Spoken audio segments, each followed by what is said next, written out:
This is the Champion Forum podcast with Jeff Hancher, the forum for leaders, champions, and dreamers. Welcome back to the show, everyone. We have a very exciting guest with us today that I am so excited about. This is a person that I've known for quite a while. I've got to watch the journey. You may remember we had her sister on a couple of years back, for those of you that have been listening to the show for quite a while. But we have Sarah Nuse on today, and Sarah is the founder and CEO of Tippi Toes Dance Company. This is a nationally recognized company.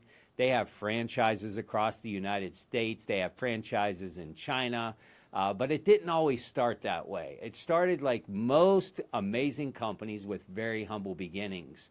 But Tippi Toes, it's a dance company that focuses on self-confidence, joy for children. They're not just teaching kids how to dance.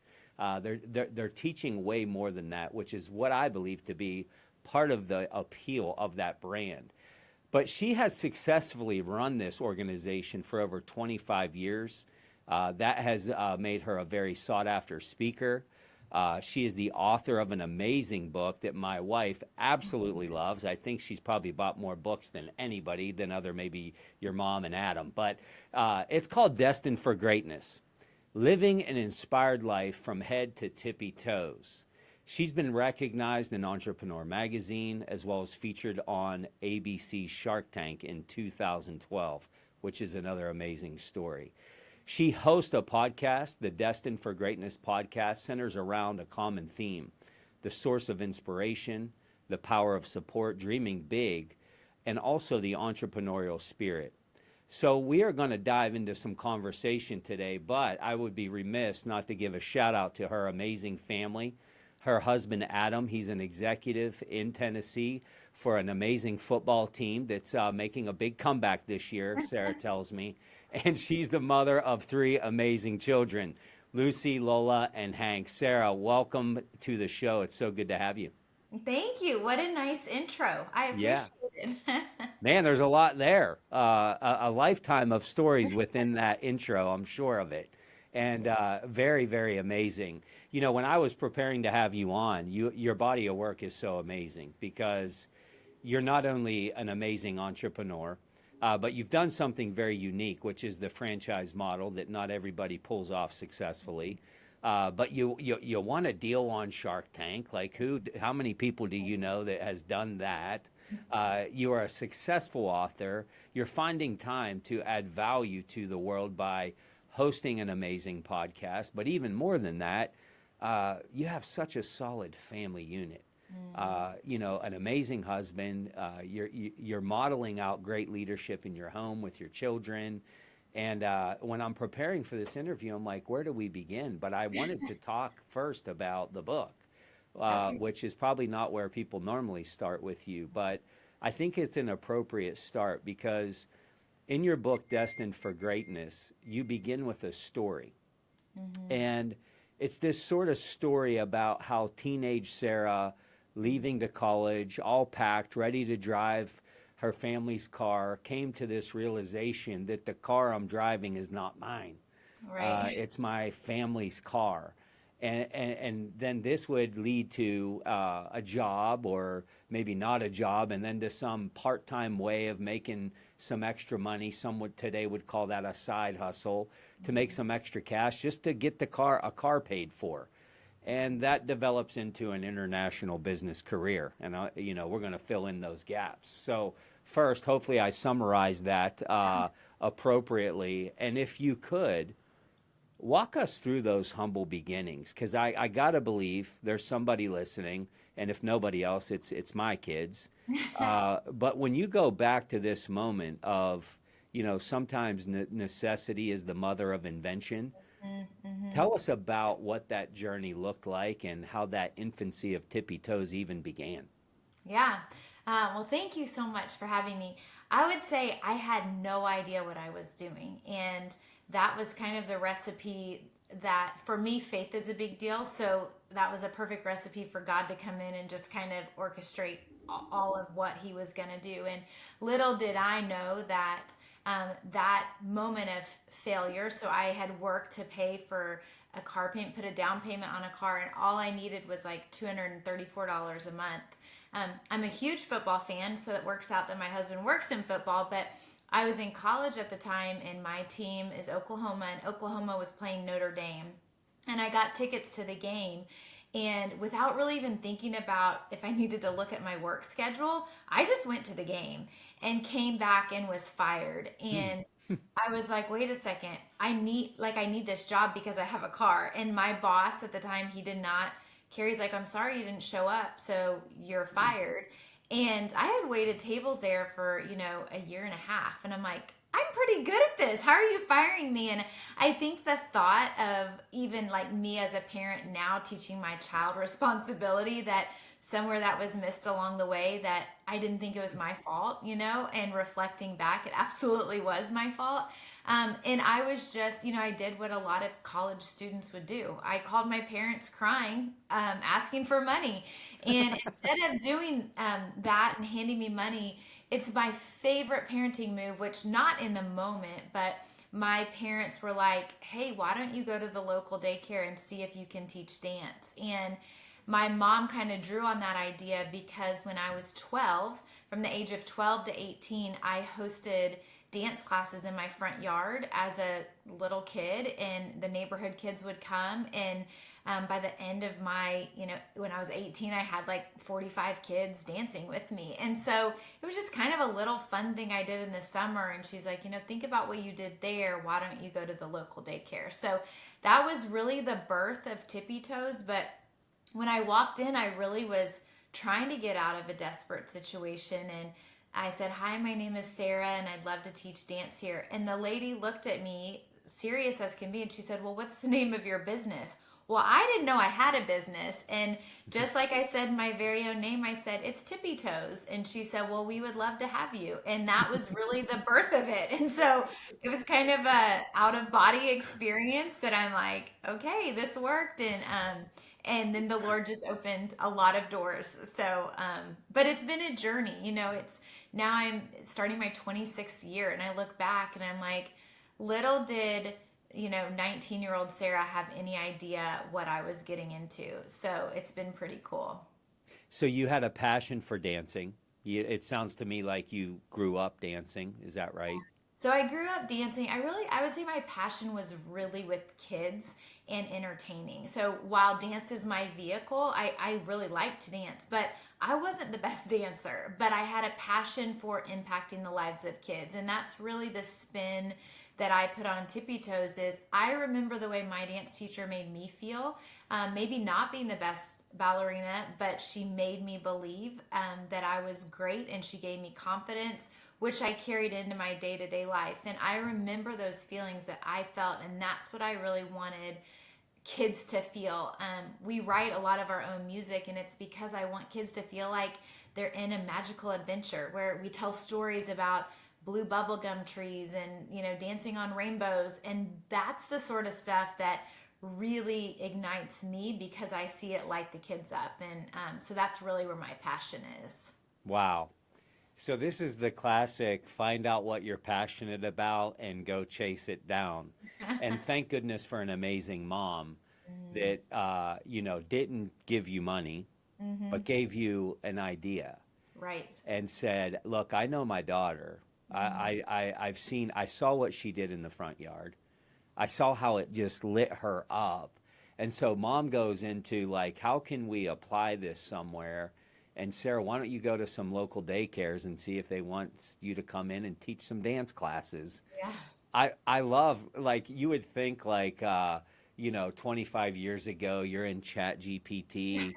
What should be the name of my company? And Tippi Toes, just spits out. But it's like in this moment of what's the name of your business? Tippi Toes. I don't know. How's that sound? Yeah, it's great. I mean, Great. and what an amazing brand that has become, and what a perfect name, for the company. I mean, it kind of literally says it all. Thank And you. so here you are, with this side hustle, make a couple extra bucks to, make the car payment, put some gas in the car. and it's not that anymore. I mean, it is. I mean, it's a national brand now in China, and there's things that are coming along with that. So, you go from a gig to make some extra cash to franchising. I think you're 30 locations. Is that right? We actually have 88 Oh my locations. gosh, Yeah, yeah. 88. 88 So in there's the been some US. significant growth even as of the last 3 years. Yeah, we've had a lot of growth since I wrote that book. Yeah, we've grown a lot and it's been, again, I mean, I just feel so ill-equipped to be the leader some days, but putting my faith in God to be like, okay, what's next? It's Yeah. really incredible what happens, and He has blessed it and given me the right people on my team to really be able to expand. Because the heart of it is really to impact the lives of kids. And so, the more people we can find that are excellent at what they do and want to bring their gifts and talents to us, that really believe in our mission, our vision, and our core values, we can reach so many more kids. So, we've Yeah. had some fun the last few years for sure. Wow. So you have this side hustle. I'm going to go do a little bit of dance instruction while I'm trying to get good grades and watch football games and all of this stuff to now nearly having 90 locations. And I mean, obviously it didn't happen overnight. You're 25, 26 years into this thing. As you look back on that journey, like what I'm really interested in hearing, and I'm sure there's people listening, is and the entrepreneur that maybe is listening that's like, should I franchise? Mhm. Like, when did you get to a place where you were like, look, we have 2 or 3 or 4 locations, it's more than I can handle, but I can see the growth of this, and we have a proven concept. How did you make the decision to franchise, and what did you learn through that process? So I would say my biggest piece of advice for an entrepreneur is let the failures form you to who you're meant to be. Because really, I went out to California with an idea of a children's television show. Now, this will date me a little bit, but it was before YouTube. And it was kind of back in the Barney stage. You remember the big purple Oh dinosaur? And yeah. he's teaching friendship and kindness and manners. And I was like, man, what if we had a show that would teach kids dance on TV? And so my husband Adam and I wrote a children's book about this little turtle named Tippi the turtle, and she went to bed and had this dream that she had these ballet slippers and she was the star of the show. So my vision was, let's get this on TV. And so we went out to California and met with some animators. It was way too much money for me, and it was just kind of an odd situation. And we went with one of our mentors, and we left, and I was feeling really defeated. Like, I can't believe all these people came out here, and this actually is not gonna work. And we were sitting in the lobby, and he said, have you ever thought about franchising? Because that would allow you to multiply. And that was the big thing with this TV show, is we didn't really have an audience. We were in 5 cities. So to me, that was big. To PBS, that was not big. And so how were we going to get the name of Tippi Toes out more? And so when he said franchising, it was like, no, I've actually never thought of that. So that was a failure in my mind. Okay, that was a closed door. This is not going to work out. And I quickly shifted to, but what can work out? And when he said that, that's really what we started exploring, is, okay, this is a great avenue to go down, and let's see. So the first year we just spent building the processes, because it was all up in my head of what we were doing, and I was just kind of managing people. But now I needed it to be able to be multiplied, and how can somebody take everything that I do and do it? And a lot of entrepreneurs that have ideas are like, but they're not going to do it the way I do it. And that was a big concern of mine. But what's so beautiful is I had a mentor say, you could have 100% of what you have, or you could probably have 80% of what a lot of people have. As far as, like, if it's 80% right, are they still impacting kids? Yes. Are they still bringing joy? Are they still building confidence? Would you want to risk it not being perfect? And I think a lot of people want to wait till perfect to move forward, when really you just have to take action and move forward. And that was the huge key for us. And so first year we planned, the second year we just sold 1 franchise, and we were like, peeking over her shoulder the whole time, like, did that work? How did that work? How did that work? And she was awesome. And she was like, yes, this is great. I do this a little bit different. So she was kind of our guinea pig to kind of help us sort things out. And that's when we realized, wow, this could be multiplied, not just by me, but by other people with the right process in place. Wow. Is she still a franchise owner by chance? So she's sold. She's still a friend, but she sold. She was in Cincinnati, Ohio. She's taking care of her parents who are elderly. She worked with us for about 10 years and then sold her business. So, Wow. yeah, but she was huge for our story of Tippy Toes. So it Yeah. was great growth for us. Wow, that is amazing. So I got to believe there's some challenges with making the leap from five that you have span of control to here's another one, here's another one, here's another one. I have clients that are franchise model. I hear, some of the challenges. You may know the story of us owning a donut shop, and we were an owner of a franchise. What is the secret? And secret's probably the wrong word, but for those that are thinking about franchising or they're in that infancy of it and they're trying to figure it all out, they might be in the perfection stage, they're not able to quite let go. How do we maintain a strong brand in your shoes while empowering the franchises to thrive? How do we strike that balance? What's Yeah. worked for you? I think it's tricky and you're always refining what that looks like. So early on, we were heavy on what the content in the class and what is this. But then, then we had to shift to think, wow, we're giving them the content and the actual operations of it, but the brand is different here than there. And so I think one of the biggest things that we've done is build a great team around us that can help people to understand that we're all human. One, we're all going to make mistakes. And at some point, you're going to be disappointed by somebody that you bring into your system, or if you're somebody looking to buy a franchise, you're going to be disappointed because in the beginning, it's like the honeymoon phase. And you're like, this is going to be the best business ever. We're going to do this and it's going to be great. And we're going to retire and make all this money and it's going to be awesome. That's what people come to. But the reality is, no matter what business you buy, you have to work it. You have to. And that's where I see the most success is, when people are working our business, but then also when we hold them pretty loosely of here are the guidelines, here's what you have to go by. We have rules in our company, but we also know humans are humans. And one of the things that I love about Tippy Toes is our brand and our culture are very strong. And culture comes with people being themselves. I don't want everybody to be Sarah Nuse. Because that would be a whole bunch of robotic people doing what I say to do, like a dictatorship. I want everybody to bring how God wired them into our company, follow our processes, follow our brand strategy, keep it as pure as possible with their human heart running the business. And I think it's always a balancing act of, okay, hey, you're veering off a little bit here, let's bring you back. And I really think one of the things is connection. And that's one of our core values. But when people are connected with your mission, vision, and value, and they hear from you as the leader often, and I'm a words of affirmation person, so letting people know when they do a great job allows them to continue to do a good job and builds their confidence within the company. If they never hear from me, and there have been seasons where, I have been more a quiet leader and I have seen it be a detriment to Tippy Toes, where it's like, man, people get off the road a little bit and I'm like, oh, it's because they haven't heard from a leader. So being a strong leader is important. And I'm continuously learning it day by day because I get it wrong a lot, but when I do, I try to learn and kind of refocus and get the wheels back on track. Yeah, that is so good, the culture piece, because and what we know about culture is it's always leaking.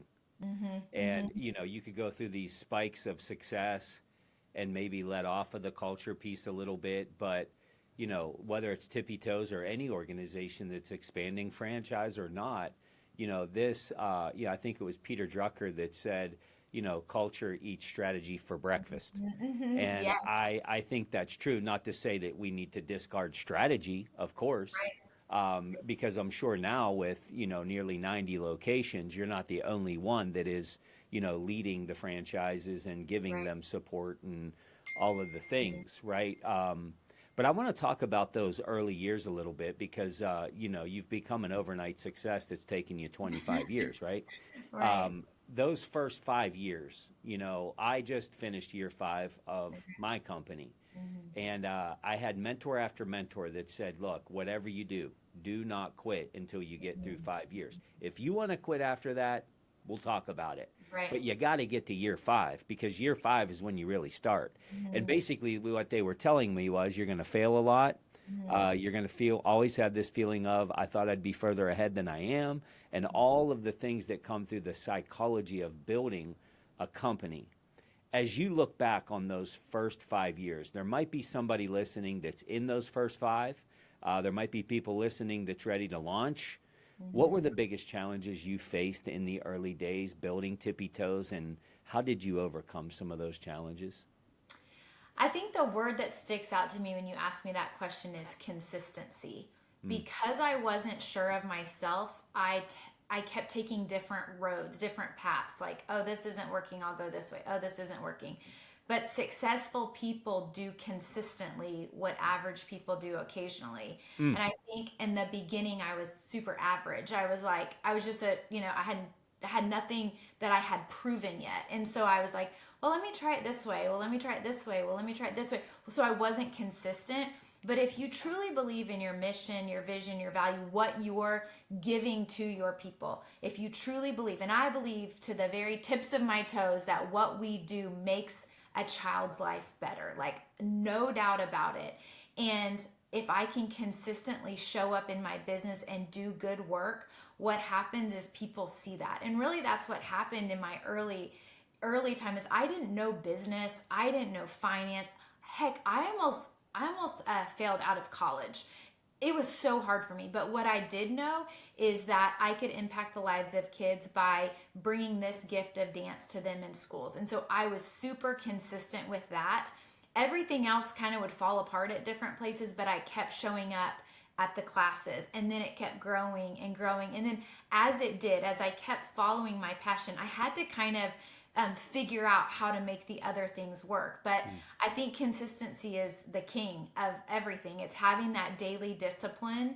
I always say like small daily deposits equal the success. And I always laugh. People are like, man, I can't believe Tippy Toes. I'm like, you can't believe it. It's been 26 years. Like, I'd be crazy if it's not where it is. Like, it's been a lot of hard work, but it's just that consistency and the discipline of me showing up every day. And some days I haven't liked it, but I'm like, I really feel like this is where God called me to be. And so I'm going to keep pushing through. And every time I do push through in different moments, I'm able to reflect back and be like, man, I'm so glad I did, because here's the lesson I learned and this is how I grew. And that's how I believe entrepreneurs continue to evolve, is by pushing through those hard lessons to then get on the other side of it and be resilient. Man, that's so good, Sarah. I love all of this. And I'm thinking about the first 5 years. And, Mhm. my business is, I'm a business consultant. Mhm. And so I get to talk to startups about this and the common pitfalls and all of the things. And we know the stats around business failure. I mean, it's in the 90 percentile of businesses that launch and fail. Yeah. And a lot of it is because they have a passion to teach kids how to dance and Mhm. create this environment, but nobody's ever taught them about, a balance sheet and, Right. accounting or marketing and all of this stuff. Here's you have this passion, for what you're doing. How did you, whether it be through mentors or whatever it might be, how did the entrepreneurial side of it or the business side of it catch up to the passion? Were there things that you did that you would recommend to people of, how do I get the business acumen side of things when I have a passion to just make amazing apple pie or whatever their Right. thing is? Right. I would say my biggest advice is read as many books as possible, because I think that's where I had a lot of mentors. That I had some really great mentors, but I had some really bad ones too. I remember early on, I went to the richest guy that I knew in college and I said, okay, I'm making all this money now. What do I do with it? And he said, save $10,000, spend the rest of it. That was his advice, business advice to me. And so for a while, that's what I did. And I was like, this is awesome. Well, I didn't set up my business correctly. There were taxes. Like I fell hard the other way. But I think always being a student. And so I would say, like, as far as mentors, like reading books, if you're on social media, like, no need to follow, how to peel an apple fast. Like follow like how to grow your business, how to, people that are doing things. And I think the biggest thing is to be a doer. What I see a lot of people do is they're a strategist, they're a planner, they're a processor, they're a thinker, and they're missing the doing. And so I think it's in the act of doing that, especially in the early years, that's how you get there. And then the act of doing, like that's how it caught up to me because I just had to do it. I had to sit on finance calls early on when I didn't like him. And now I love them. I'm like, man, this is so great. I had to sit on, in calls where I had to figure out processes. I didn't like that. I'm not a process person. I am so ADD, but I knew it made me better. And now, whether or not it's my gift, I appreciate all of those areas. And then as you grow and build, you can build your team to come alongside you in the areas that maybe you feel a little inadequate with and bring your best foot forward in your areas. And that's what I think the beauty of building a team can do. But early on, I couldn't afford a team.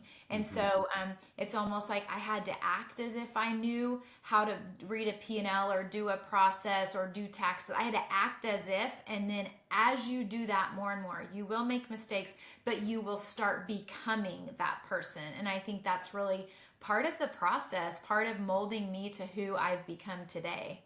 Man, and back to consistency, your earlier point, the beauty of consistency is if you show up every day and consistently do it wrong, that will teach you something. Right, exactly. If you consistently touch the stove, one day you're going to wake up and say, ow, I'm done Right. doing it that way. So true. And I love the routine of that. And I love what you said about doing things that you don't enjoy doing.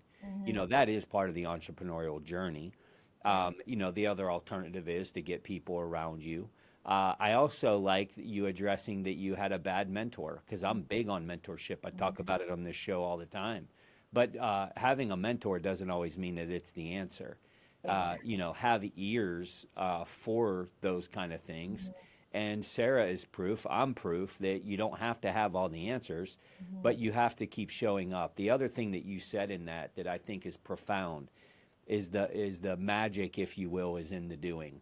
I wish I could give accolades to who said this to me, and I can't remember. But early on, when I was also trying to learn, because I'm a corporate guy, transitioned to entrepreneur, I'm talking to my mentor about I'm going to go to this workshop and I'm going to pay for this coach and I'm going to do all of these things. And he said, I think that's great. He said, go get educated and get over it. Yeah, And so true. and Yeah, the essence of that is like, don't just have head knowledge. yeah, Like, watch the YouTube video about how to ride a bike, but you better get on that son of a gun and go right. down the road and crash, Yeah, because that's how you're going to learn. And yeah. I think that's big. I want to talk a little bit about leadership. This is a leadership based show. You started out leading yourself, and Right. now you have this enterprise of people. You have a team at corporate, if you will, that you lead, but then you have to lead all of these franchise and these markets by leading them with influence. Right. Can you share maybe a pivotal moment that shaped your journey as a leader when you said, you know what, this is what leadership is about, and this is how I want to be known as a leader? What is that? Was there a pivotal moment for you? I would say so. One of my very favorite mentors is Reed Ryan. He's Nolan Ryan's oldest son, and he was Adam's boss when Adam and I were newlyweds. And I'll never forget, he was the president of the Round Rock Express, the baseball team.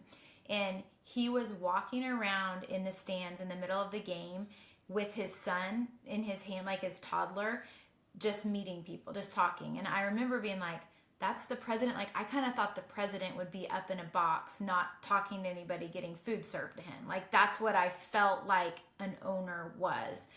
but he was so human. Like, he knew Adam, he knew Adam's past, he knew where Adam went to high school, he cared for Adam. And then he started to get to know me. He spent time getting to know his people and his customers. And I think ever since that point, and he's still a mentor today to us, but he cares for who we are first and then what we're doing. And that's what I hope to be. I hope if you talk to any of my franchise owners that they say, like, Sarah really cares about me and what I'm doing, and then she cares how my business is. And I think when people feel connected to their leader, and as we scale, you know, one of the things my team keeps saying is, you can't always do this. You can't always do this. And I'm like, I actually can. This is what I'm built to do.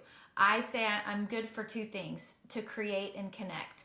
And as I've grown, I've kept those two things for me. I love creating things for Tippi Toes, and I love to connect to my staff, our franchise owners, and the people who do business with us. They are who has made Tippi Toes what it is today. And so being so human and connecting with them, I think, has allowed me to stand out as a leader, where I look at other leaders that are behind the desk, or, you know, behind the notes at the meeting, or behind the letter that is written, but it's hard to have a conversation. I've been with lots of leaders that I'm like, I'm talking to you, but I feel like you're looking through me or looking past me. And that's a huge pet peeve of mine. Like, I want, when I'm engaging with people, to be fully present.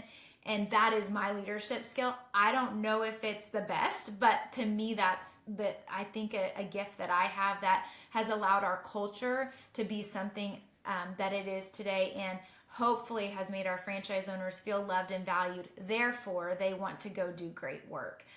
Where you feel loved and valued is where you grow. And so that's my goal, is that when people buy a franchise, they don't just buy themselves a job, but they buy themselves a business that they can pass on and impact so many people. And so the best thing I can do is love them well so they can grow.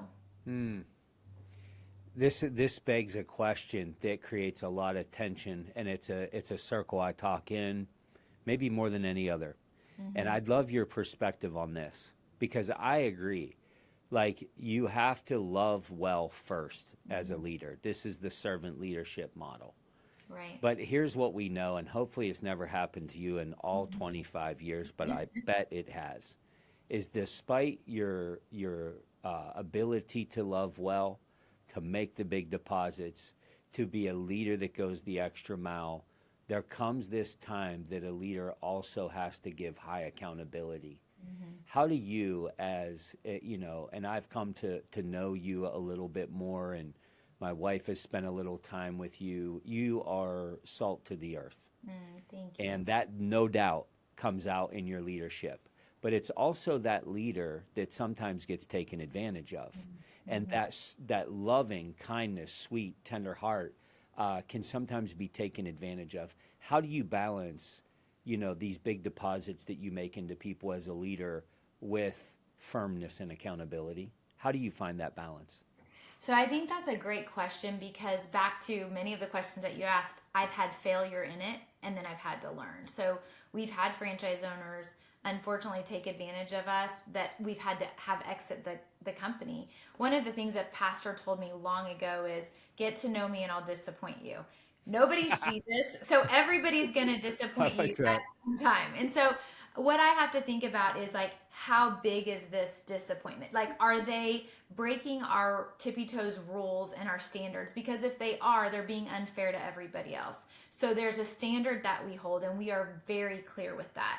I think being clear on the front end, and also I've had tough conversations where, like, look, I love you and I want you to win in this, but you are absolutely dead wrong in this, and you've got to change, or you're going to have, you know, we do violations. You have a violation. We have had people have to exit the company. We just couldn't get aligned. But what I would say is loving them well on the front end, and clear is kind. So, and I wrote about this in my book, clear is kind. If I'm clear on the front end, if I get the right people on the front end and I keep tracking with them, I think there's less mistakes. I truly believe that when I bring people in, they're not in it to get me, which being a younger Sarah thought people wanted to get me. Like, they're trying to get me, and it's like, no, they're not. There just wasn't clarity in what I was saying and what I was speaking. So our lines got crossed and our communication got bad. And I went to Chick-fil-A, the headquarters, and got to meet with some top executives. And one of the questions I asked them is, do you guys ever fight? Because it seems so like harmonious. And they said, what we do is we go to each other and say, like, the story I'm telling myself is. And so I do that with franchise owners or even my staff. Like, the story I'm telling myself is, when I presented this idea and you shut it off and did this, it made me feel this way. And I think it's really important just to have that open communication. And then you do have to learn. I mean, I'm definitely more guarded now. I love knowing there's going to be disappointment. Like, we just had our conference last week. I loved everybody as best as I could, knowing that there's going to be some hard things this coming year, but I have to hold the line for everybody else. And I think allowing people to know that, they respect it later on. And so it's a balancing act, and knowing where to hold the line and where to have a little bit of grace is important. Man, that's it. And it ebb and flows almost on the daily. Yeah. Because without accountability, there's chaos. Right. Right. Without the proper deposits, there's micromanagement. Right. But I think the secret sauce there was the setting of clear expectations. Yeah. Because once it's there, you earn the right to have the tough conversation, because this is crystal clear and it's reasonable. Right. Well, and sometimes, like, I would say I learned about that after I failed at it. And that's, I think, entrepreneurship almost for everybody. Like, you almost have to learn by failing sometimes, and it hurts so bad. And I've been hurt by people, but then it's like, okay, now I'm going to adjust. And I used to look back a lot and be like, man, hate that this happened. And now I'm like, only forward. Like, how can I learn from it? And I think once that mind shift happened, I became much more effective leader. No doubt. What have you learned most about yourself on the journey? Oh man, that's a good question. I would say that I was really hard on myself early, and that I can be really disciplined and consistent. And I think that's really what got me here today. There's been a lot of times I could have just been like, all right, let me get a 9 to 5 and somebody just pay me. But I have a lot of grit and tenacity to do something that I truly believe. I believe, like I said, my whole body and my whole being believes in what we do. And I believe this assignment of Tippi Toes was assigned to me by God, and I have got to do good work for him. And so I think knowing that I'm answering to God and he's the higher power, that I need to do well for as long as he's going to have me lead. I love that. I love it. I have just a couple more because I know we need to wrap up. You have 3 amazing kids. You have an amazing family unit, and you have a thriving, significant business. Thank you. How do you balance it all? How when you're at dinner time, are you thinking about that 95th franchise? When you're out at the conference, are you thinking about your 3 kids? How do you go in and out of that? This is the $1 million question that everybody's asking, is how do I find the balance and the harmony? Yeah. I've heard one time that, if you balance, then everything is equal, and my work would have the same weight as my family, which is not true. And so I tilt to where I need to. Like last week I was at the conference and I was not with my kids. They were well taken care of, and I knew that. So I fully tilted towards my business, knowing my husband had my kids taken care of. When I am at home, I try, when my kids are in the car, not to be on the phone, not to be always taking calls. Now there's sometimes, my business is my life and it's my kids' life. And one of the things that I think is a gift about being an entrepreneur is I can bring my kids into things. I mean, shoot, I own a dance company. I write children's books and have stuffed animals. So it's not a hard thing to bring kids in, but any project that I have, or I'll say, hey, what do you guys think about this? Or will you read this? Or what should I do here? I really bring them in. And I think that's the gift of Tippi Toes. But also, I think it's important for them to know, like, hey, I'm going away and we have 88 franchises that we are doing. They very much own Tippi Toes with me. Now, while they're not working in it, we own it as a company. And so when we sell a franchise, I'm like, hey guys, we got another franchise. It's in so and so area. And they're like, yeah, like we'll celebrate as a family. And so I think letting them be part of it instead of like mom's at work. And Adam he does such an excellent job demonstrating this to us. And I remember early on, I'd go to his office. I'm like, I'm so sorry because the kids were, 1, 2, and 3, and there'd be like Cheerios. He's like, I love it. I want them to come to our office. And so he has this open door policy where, the girls leave lipstick up at his desk, or Hank has his special football, or this is ours together. We're building this life together. And I think that is helpful, that they know who we work with, what we do, what projects we're working on. And that really helps it not feel like it's such a separation, but more a team effort with all of us.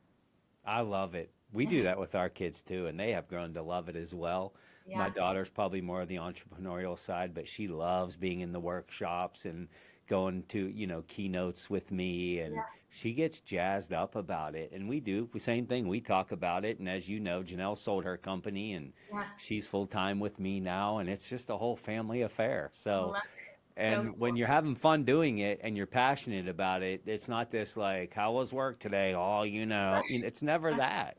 And so Right. there is that side of it. Not to say that it's easy, it's a Right. challenge, but I love hearing that from you because, again, you're at a place that it would seem like, okay, we're coming up on 90 franchises. I should have, my hair pulled out, and it doesn't have to be that way, right? You can Right. scale this thing in a healthy way.